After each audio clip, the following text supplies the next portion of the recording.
Eğer yeterince su dökersek güneş söner mi?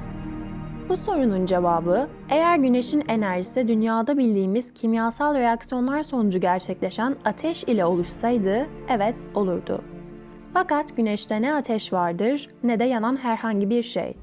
Güneşin parlayıp enerji yaymasını sağlayan mekanizma, çok büyük kütlesi nedeniyle merkez bölgesinde aşırı basınca maruz kalan hidrojen atomlarının birleşerek helyuma dönüşmesi ve bu dönüşüm sırasında enerji açığa çıkarmasıdır. Buna nükleer füzyon denir. Güneşte ateş yoktur. Bizim yeryüzünde bildiğimiz ateş, çeşitli maddelerin oksijen ile tepkimeye girip ısı ortaya çıkarmasıyla gerçekleşen basit kimyasal bir süreçtir. Güneşteki muazzam enerji ise bu basit kimyasal mekanizma ile değil, çok daha karmaşık olan füzyon yoluyla üretilir. Yani güneşin parlamasını sağlayan şey çok ağır olmasıdır.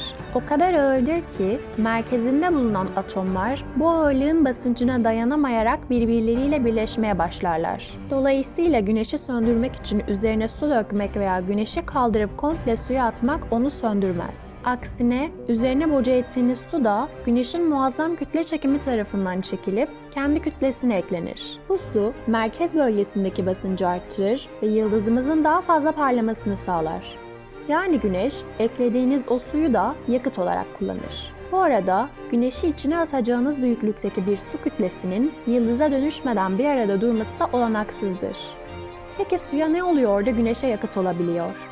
Su, 2 hidrojen ve 1 oksijen atomundan oluşur. Güneşin yüksek sıcaklığı ve kütle çekiminden kaynaklanan muazzam basınç bu atomları birbirinden ayırır.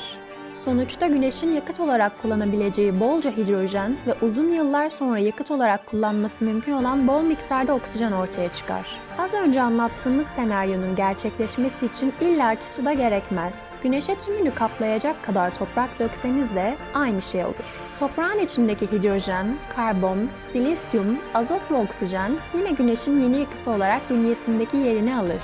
Örnekleri biraz daha genişletelim. Güneşe su dökmekle ham petrol dökmek arasında bile fark yoktur.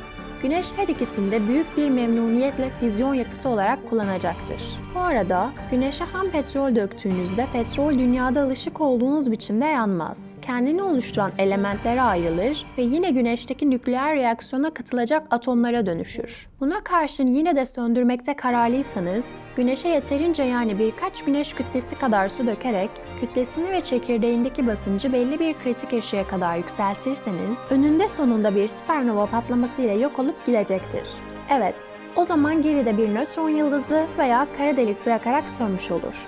Aynı söndürme işlemini güneşe yeterince benzin dökerek de yapabilirsiniz. Fark etmez. Benzin, su veya ayçiçek yağı güneş için aynı şeydir.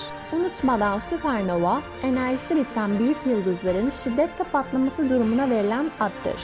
Evet, videomuzun sonuna geldik. Benim anlatacaklarım bu kadardı. Destek olmak için beğenebilir ve abone olabilirsiniz. Bir sonraki videoda görüşmek üzere.